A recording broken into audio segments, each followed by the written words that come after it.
Admiral Keon stood on the bridge of his flagship, watching the strange human ship through the main screen.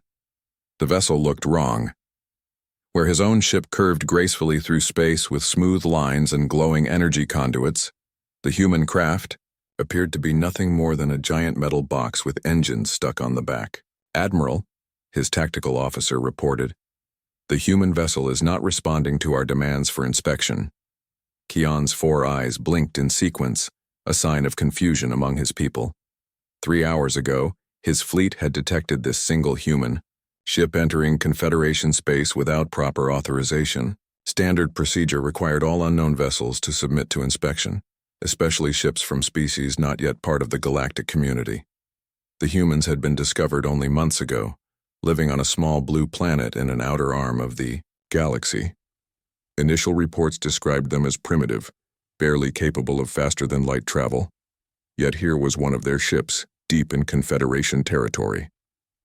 "Send another message," Keon ordered. "Tell them they will submit to inspection, or face the consequences." On the human ship UES Determination, Captain Minho read the alien message with growing irritation. He was a tall man with short black hair and calm eyes, but his jaw was set tight with anger. "Sir?" Communications Officer Suho said.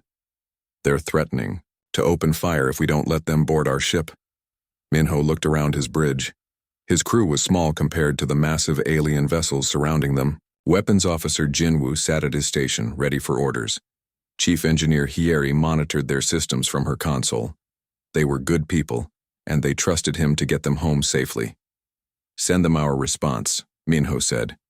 "Tell Admiral Keon that we are on a diplomatic mission to establish peaceful contact with the Confederation. We have no hostile intentions, but we will defend ourselves if attacked." The message reached Keon's ship within seconds. The alien admiral read it and felt his anger growing. These primitive humans dared to refuse a direct order from a Confederation fleet? It was unthinkable. They refused to comply, his tactical officer reported. "Shall we disable their engines?" Keon nodded. "Fire warning shots across their bow. Show them we mean business." 3 of his escort ships moved into position and fired their plasma cannons. Bright green energy beams shot past the human vessel, missing by only a few hundred meters. On any civilized ship, this display of superior firepower would be enough to force immediate surrender. But the humans were not civilized by galactic standards. "They just fired on us," Jinwoo reported, his voice steady despite the obvious threat. "Warning shots," Minho observed, watching the energy beams fade in the distance. "They want us scared." "Are we scared, sir?" asked Suho. Minho smiled grimly. "Terrified, but we're not backing down. Jinwoo, target the lead escort ship. 1 shot, minimum power." "Sir?" Jinwoo hesitated. "Minimum power might not even scratch their shields." "Trust me," Minho said. "Fire when ready." The human ship's main gun was unlike anything in the Confederation fleet. Instead of energy conduits and plasma chambers, it was simply a long metal tube running the entire length of the vessel. Magnetic coils lined the interior, capable of accelerating a projectile to tremendous speeds. Jinwoo pressed the firing button. There was no flash of light, no visible energy beam, just a small piece of dense metal, accelerated to 12% of light speed, shooting through space toward the alien ship. On Keon's bridge, alarms began blaring immediately. "Report," the Admiral demanded. "Direct hit on escort vessel Radiant Dawn," his tactical officer replied, voice shaking. "Their shields." "Admiral, their shields had no effect. The projectile went right through them." "Impossible," Keon said. "What kind of weapon ignores shield technology?" His science officer, Veltar, was already analyzing the data. "Admiral, the humans fired a solid projectile, just a piece of metal, but at relativistic speeds the kinetic energy was enormous." "A piece of metal?" Keon stared at the data in disbelief. "They attacked us with a rock?" "The Radiant Dawn is reporting major damage to their primary power coupling," the tactical officer continued. "They're losing main power." Keon felt a chill run through his body. His shields were designed to deflect energy weapons, exotic matter, and even some kinetic threats. but they worked by redirecting or absorbing incoming force. A simple piece of metal moving at such incredible speed had more kinetic energy than most of his weapons could produce, but it was delivered as pure physical impact. His shields simply had no way to deal with it effectively. "Sir," his communications officer interrupted, "the humans are sending another message." The message appeared on his screen. Captain Minho's face looked calm and determined. "Admiral Kion, we have no wish to fight you, but we will not surrender our ship. We suggest you reconsider your demands." "How many more ships like that do they have?" Kion asked his intelligence officer. "Unknown, sir. Our scouts reported seeing only a few human vessels during first contact." Kion studied the tactical display. His fleet consisted of 12 ships, including his flagship. Each vessel was technologically superior to the human craft in every way he could measure. Better shields, more advanced weapons, faster engines. Yet somehow, this single primitive ship had just crippled one of his escorts with what amounted to a thrown rock. "Admiral," Veltar reported, "I'm detecting more ships approaching. Long-range sensors show at least 10 vessels dropping out of faster-than-light travel. Confederation reinforcements?" "No, sir. The energy signatures match the human ship. It appears to be a human fleet." Kion felt his confidence wavering. If one human ship could disable his escort so easily, what could an entire fleet do? His shields and armor were designed to handle civilized weapons, energy beams that could be deflected, exotic matter that could be contained, quantum torpedoes that followed predictable physics. But rocks thrown very, very fast. His defenses had no answer for such primitive brutality. "Open a channel to the human ship," he ordered. Captain Minho's face appeared on the screen again. "Yes, Admiral?" "Captain, perhaps we can discuss this situation more diplomatically. Would you be willing to come aboard my ship for negotiations?" Minho seemed to consider this. "Will you guarantee safe passage? You have my word as a Confederation officer." "Then I accept. But Admiral, my fleet has orders to open fire if anything happens to me."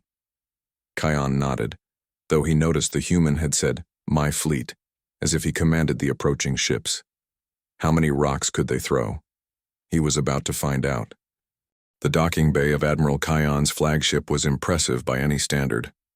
Gleaming metal surfaces reflected soft blue lights, and the air itself seemed to shimmer with energy fields. Captain Minho walked through the airlock with weapons officer Jinwoo beside him, both men wearing their dress uniforms and trying not to look as amazed as they felt. Kion waited for them with a small group of his officers. The alien admiral was tall and thin, with pale blue skin and those distinctive 4 eyes arranged in a diamond pattern on his face. When he spoke, a translation device made his words clear in Korean. "Captain Minho, welcome aboard the Stellar Grace. I am Admiral Kion of the Third Fleet. Thank you for having us, Admiral." Minho gave a slight bow which seemed to surprise the aliens. "This is my weapons officer, Jinwoo." "Yes, about your weapons," Kion said, leading them through corridors that hummed with energy. "We need to discuss them immediately." They entered a large conference room with a table that appeared to be made of solid light. Holographic displays showed technical readouts and star charts. Several alien officers were already seated, including a female with green skin and 6 arms who was introduced as Science Officer Veltar. "Please sit." Kion gestured to chairs that adjusted themselves automatically to human proportions. Minho and Jinwoo sat down, though both men kept their posture alert. They were surrounded by aliens who clearly possessed technology far beyond anything Earth could produce, yet they had still managed to disable one of their ships. "Captain," Kion began, "your ship attacked one of my escorts using what our sensors indicate was a simple metal projectile. Explain this weapon."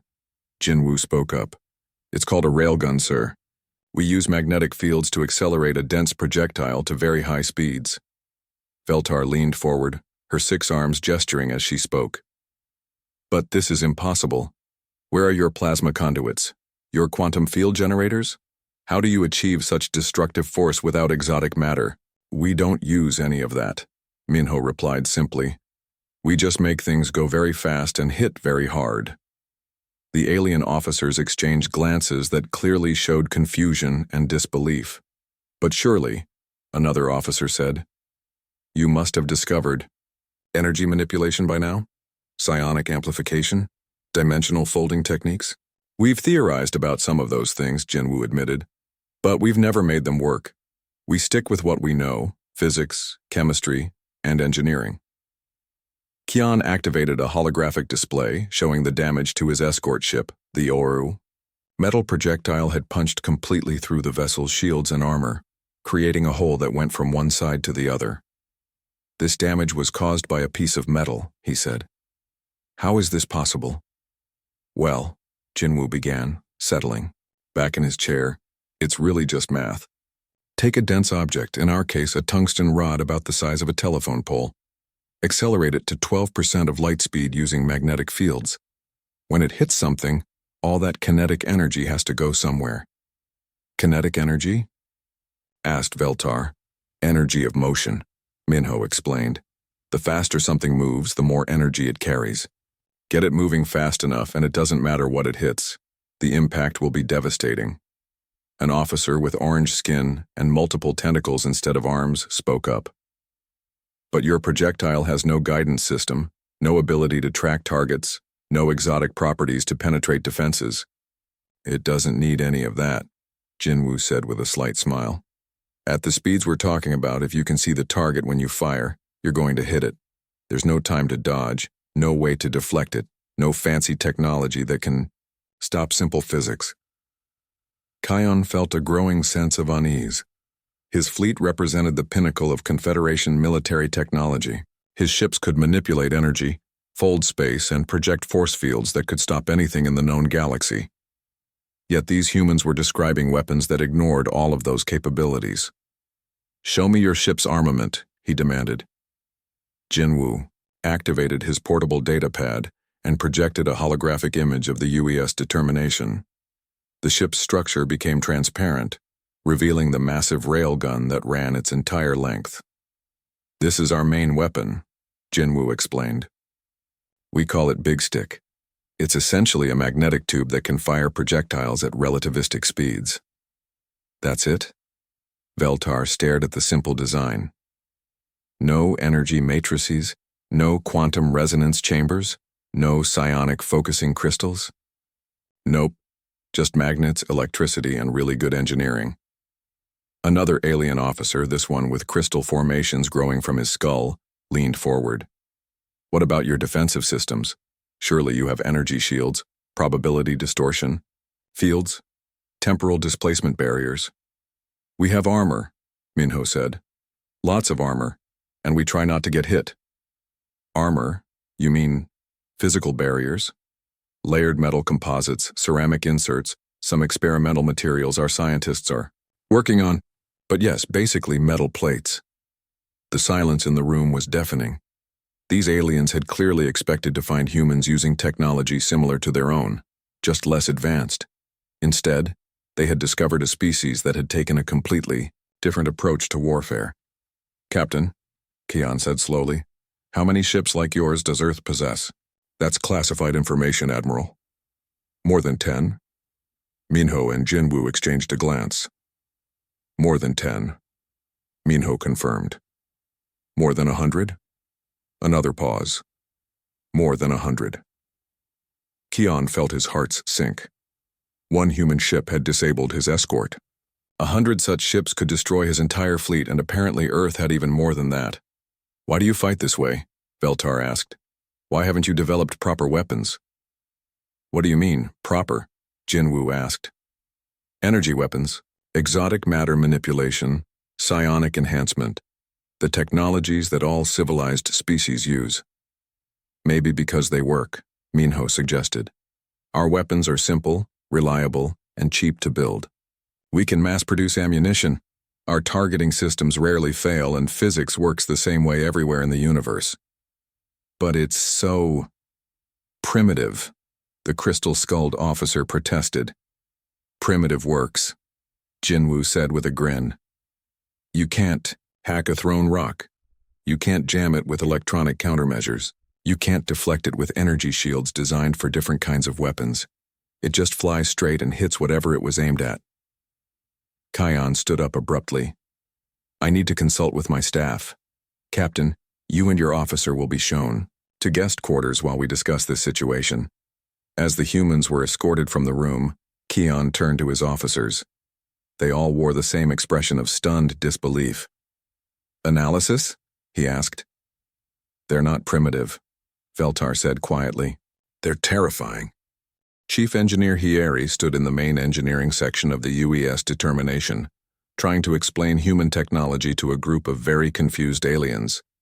The delegation from Admiral Kion's fleet included Science Officer Veltar, Dr. Quinta, the xenobiologist, and 3 other specialists whose names she couldn't pronounce. This is your primary power source? Dr. Quinta asked, staring at the fusion reactor with obvious disappointment. One of them, Hieri replied cheerfully. We have 3 fusion reactors for main power, plus backup systems. But where are your zero-point energy extractors? Your dimensional tap generators? Your quantum vacuum fluctuation harvesters? Hieri blinked. We don't have any of those. Are those real things? The aliens exchanged those looks again, the same expressions they'd been making since coming aboard, like they were watching children play with dangerous toys. Captain, Veltar said, speaking to the human escort officer, how do you power your weapons without exotic energy sources? Same way we power everything else, Captain Dai replied. She was the commander of one of the newly arrived human ships, the UES Sledgehammer. Fusion reactors make electricity. Electricity powers magnetic coils. Magnetic coils accelerate projectiles. Show us, Veltar demanded. Hieri led the group through the ship's corridors toward the main armament. The human vessel was cramped compared to alien ships with exposed pipes and cables running along the walls. Everything looked functional, rather than elegant. This is it, Hieri announced as they entered the railgun chamber. The aliens stared in silence at what humans called Big Stick. The weapon ran the entire length of the ship, nearly 800 meters of magnetic coil surrounding a perfectly straight barrel. At the loading end, robotic systems waited to feed projectiles into the firing chamber.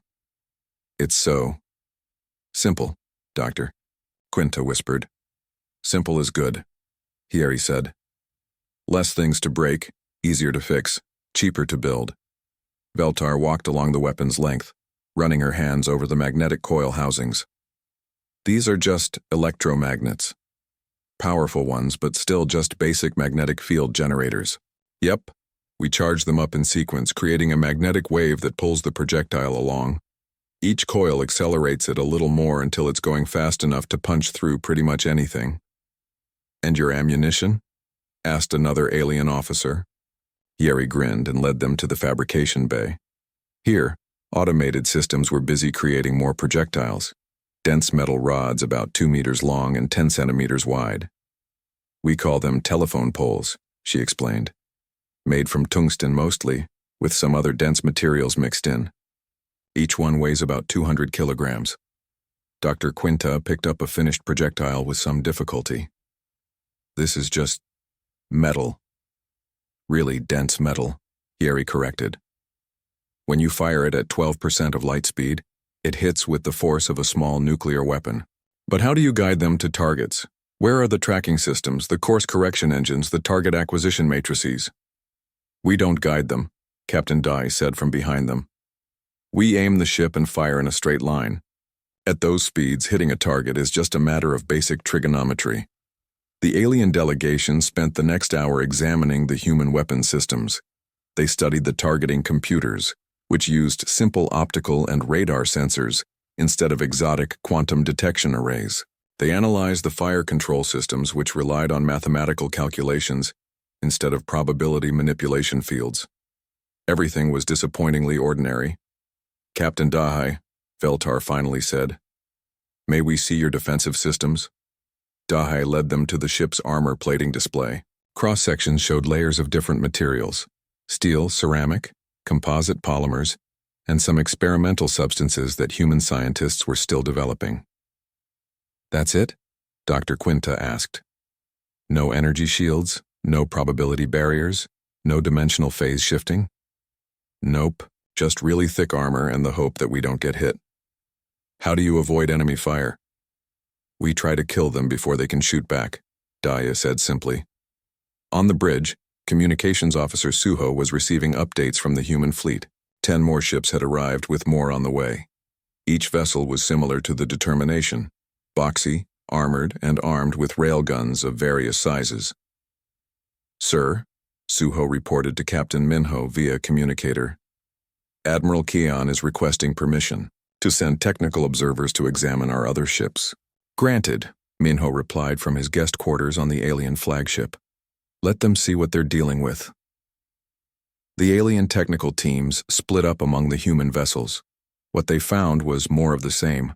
Simple, brutal efficiency. The UES Sledgehammer carried even larger railguns than the Determination.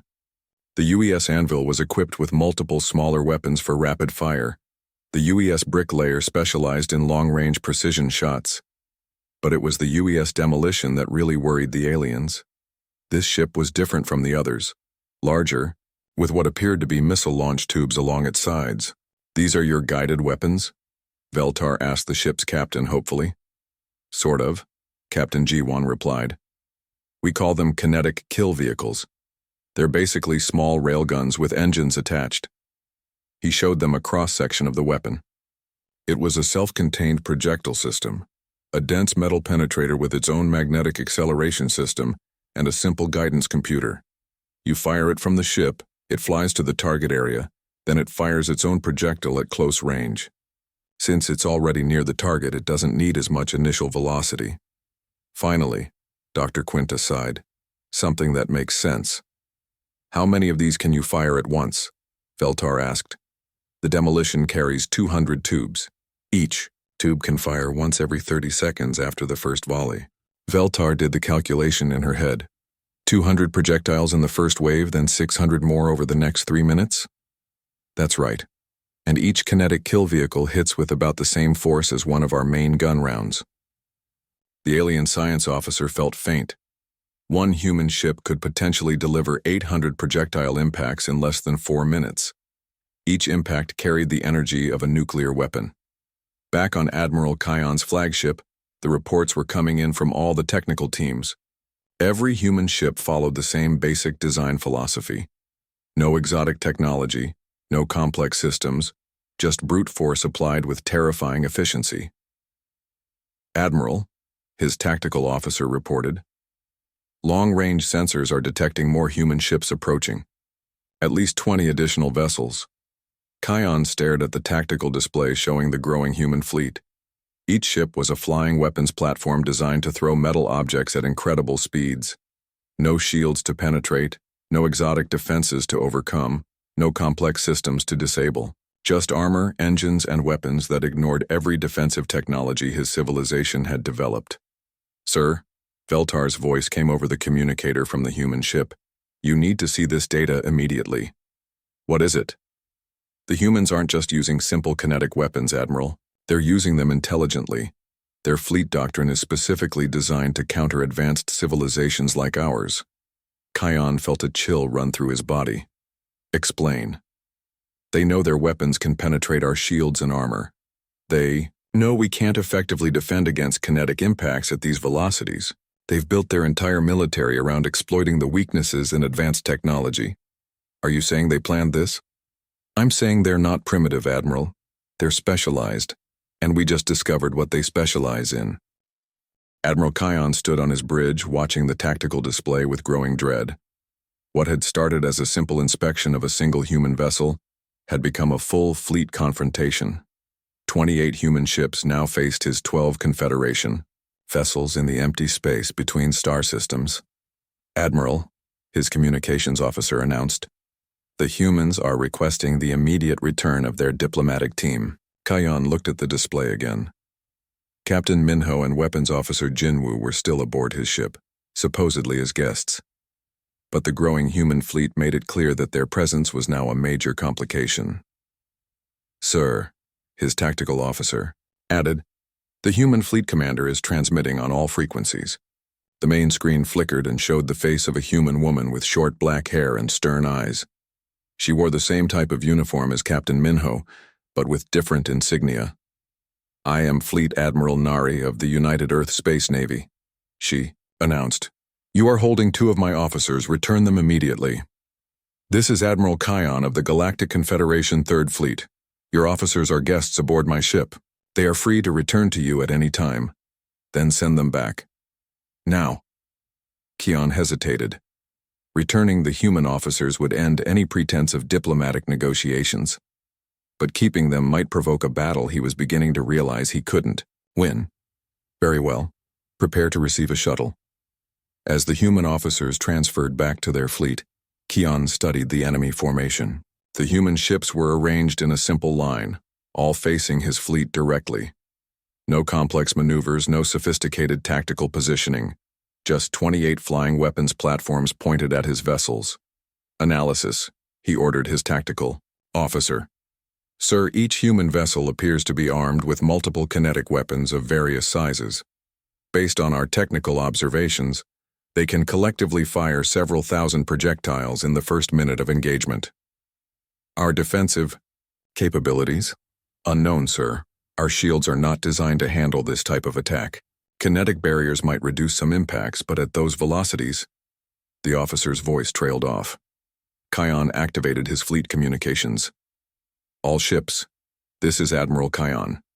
The humans represent a significant threat to Confederation space. We will engage and disable their fleet before they can cause further damage to our territory."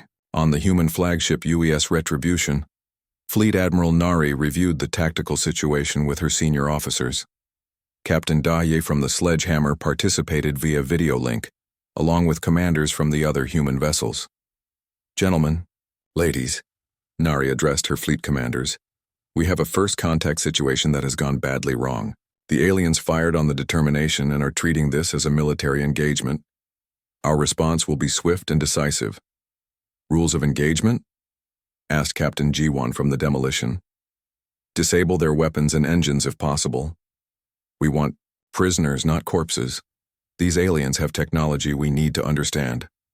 "Understood, Admiral. All ships prepare to engage on my mark." The 2 fleets faced each other across several thousand kilometers of empty space. The Confederation vessels began moving in complex patterns, their advanced engines allowing elegant maneuvers as they attempted to gain tactical advantage. The human ships simply aimed and waited.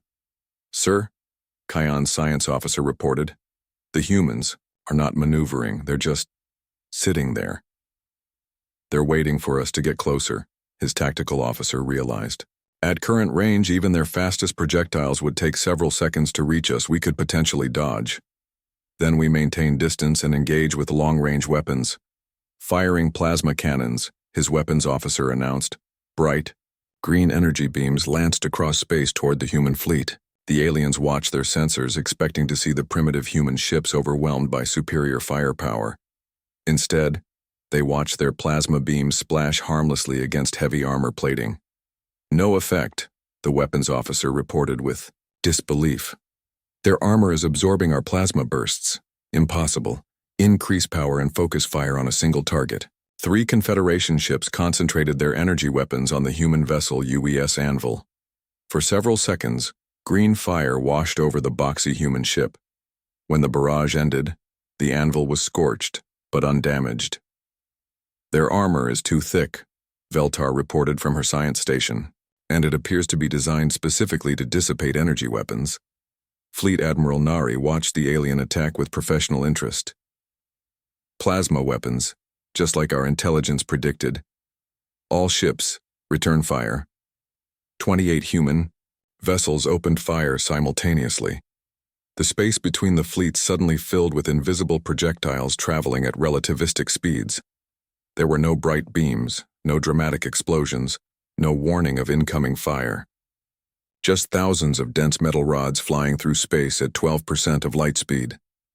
The first impacts came less than a second later. Kion's flagship shook as 3 tungsten penetrators punched through its shields and hull armor. Alarms blared throughout the ship as entire sections lost power and atmosphere. "Damage report," Kion shouted over the noise. "Direct hits on decks 7 through 12. Engineering section compromised. We're losing main power." Around his flagship, the rest of the Confederation fleet was suffering similar damage.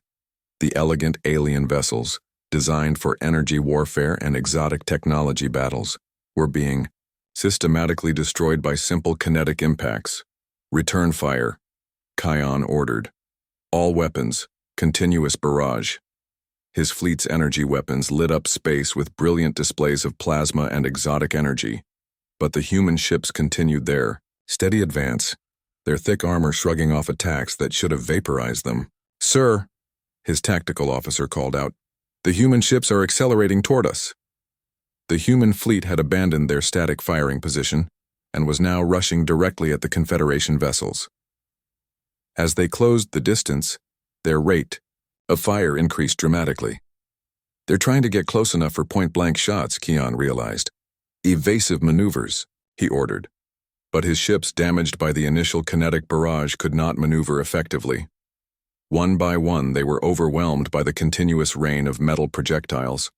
The UES Demolition fired its full load of kinetic kill vehicles. 200 self-guided projectiles swarmed toward the alien fleet, each one seeking a different target. The aliens watched in horror as their point defense systems, designed to intercept energy weapons and exotic missiles, proved completely useless against simple kinetic impactors. Within 5 minutes, the battle was effectively over. 3 Confederation ships had been completely destroyed. The remaining 9, including Kion's flagship, were crippled and defenseless. "Cease fire," Fleet Admiral Nari ordered. "All ships, rescue stations, save as many alien survivors as possible." On his bridge, surrounded by smoke and sparking electronics, Admiral Kion stared at the tactical display in shock. His technologically superior fleet had been demolished by weapons that any civilized species would consider primitive. "Admiral," his communications officer said weakly, "the humans are requesting our surrender."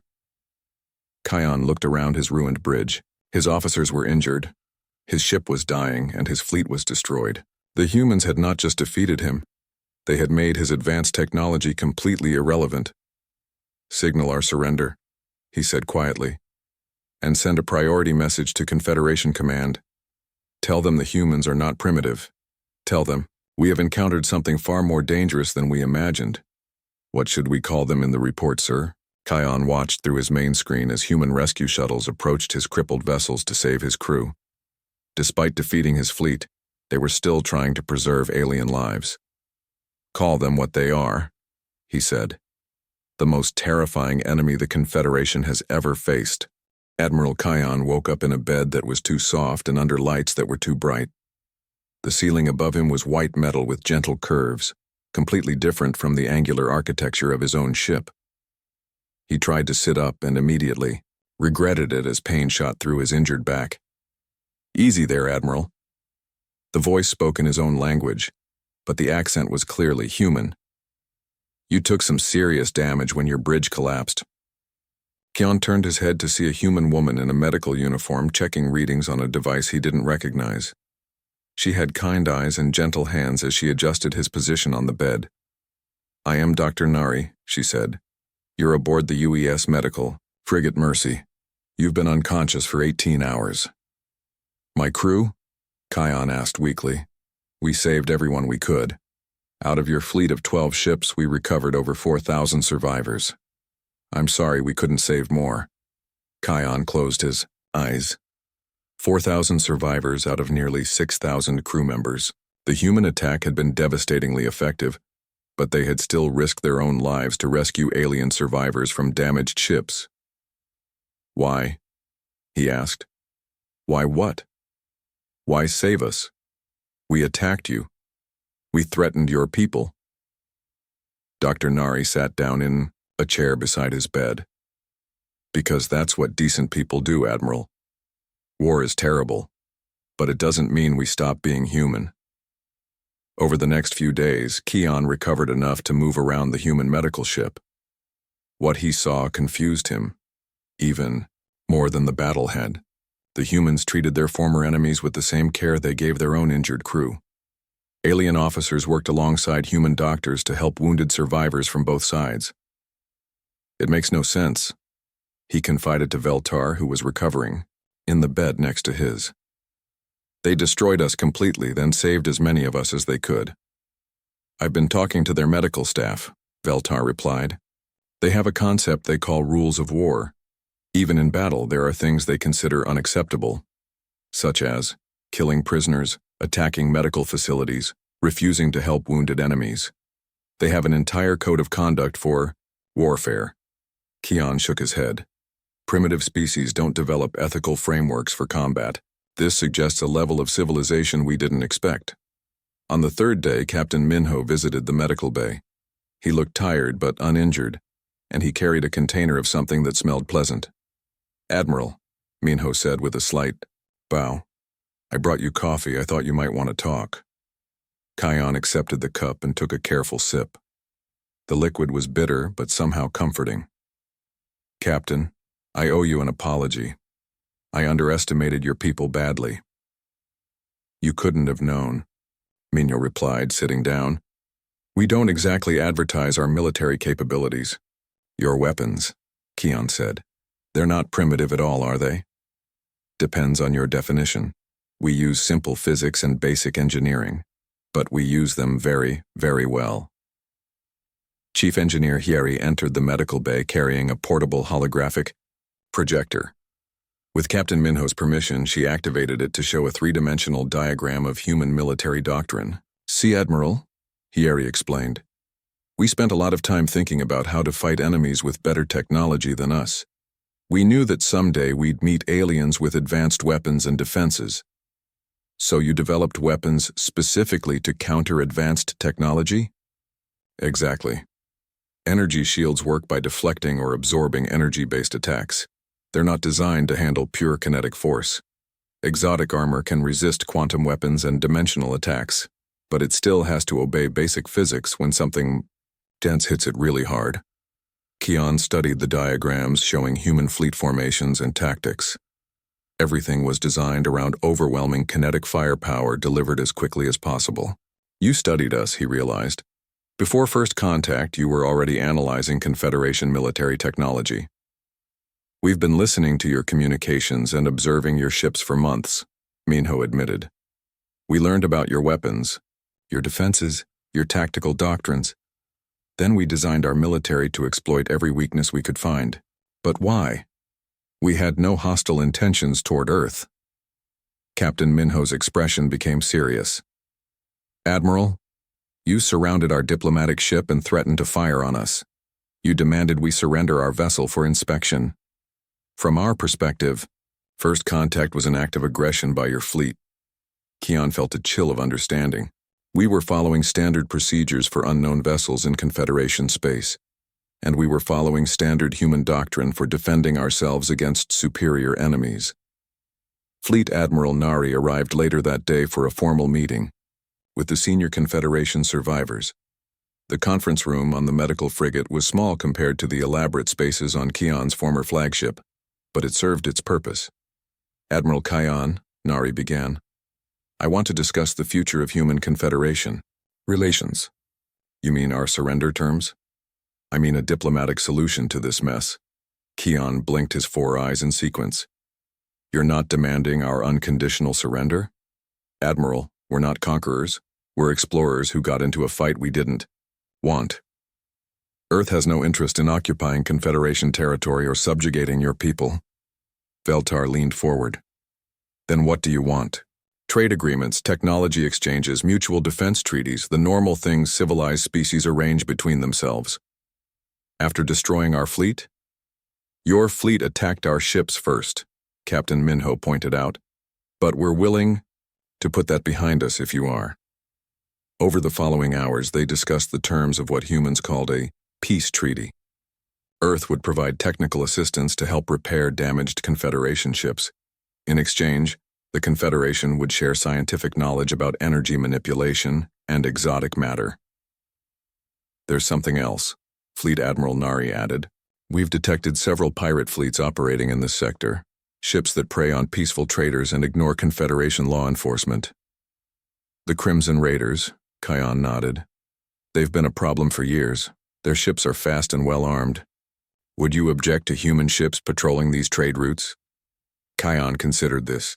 Pirate fleets typically used advanced technology stolen from various civilizations, energy weapons, exotic shields, sophisticated countermeasures, Exactly the kind of technology that human kinetic weapons were designed to counter. You want to hunt pirates? We want to protect innocent people, Nari replied. Pirates threaten trade, harm civilians, and destabilize entire regions. That's not acceptable. 3 weeks later, Admiral Kion stood on the bridge of a new Confederation vessel, the Harmony's Dawn, and watched a remarkable sight. Human and alien ships were patrolling together through the Kepler Trade Corridor, a region that had been plagued by piracy for decades. Contact, his sensor operator announced. 3 ships moving to intercept the merchant convoy at coordinates 77 Alpha. Crimson Raiders, Kion identified, studying the energy signatures. Fast attack vessels with stolen military equipment. This is UES Sledgehammer. Captain Daye's voice came over the communication system. We have visual confirmation of pirate vessels. Engaging now. Kion watched the tactical display as the human ships moved into attack formation. The pirates, confident in their advanced stolen technology, moved to engage what they assumed would be easy prey. The battle lasted less than 2 minutes. Pirate vessels disabled, Captain Daya reported. No casualties on either side. We're ready to take prisoners. Confirmed, Kion replied. Well done, Captain. As the mixed human-alien fleet secured the pirate ships and rescued their crews, Kion reflected on how much had changed. The species he had once considered primitive had become valued allies in maintaining galactic peace. Admiral, Veltar said from her station, incoming message from Confederation Command. They want a full report on human military capabilities. Kion smiled, an expression that still looked strange to human eyes, but had become familiar to his new allies. Tell them the humans don't shoot bricks, he said. They shoot something much more dangerous. What should I say they shoot, sir? Physics, Veltar. They weaponized physics itself. The message he sent to Confederation Command was simple and direct. The humans have proven to be valuable allies in maintaining galactic peace. Their unique approach to warfare has solved problems we couldn't handle with conventional methods. Recommend full diplomatic recognition and immediate alliance negotiations. Also recommend all Confederation fleets avoid hostile actions against human vessels. They have a saying, don't bring energy weapons to a physics fight. 6 months later, human kinetic weapons had become the standard solution for dealing with pirates, rogue states, and other problems that conventional Confederation technology couldn't handle. The galaxy was becoming a safer place, one flying telephone pole at a time.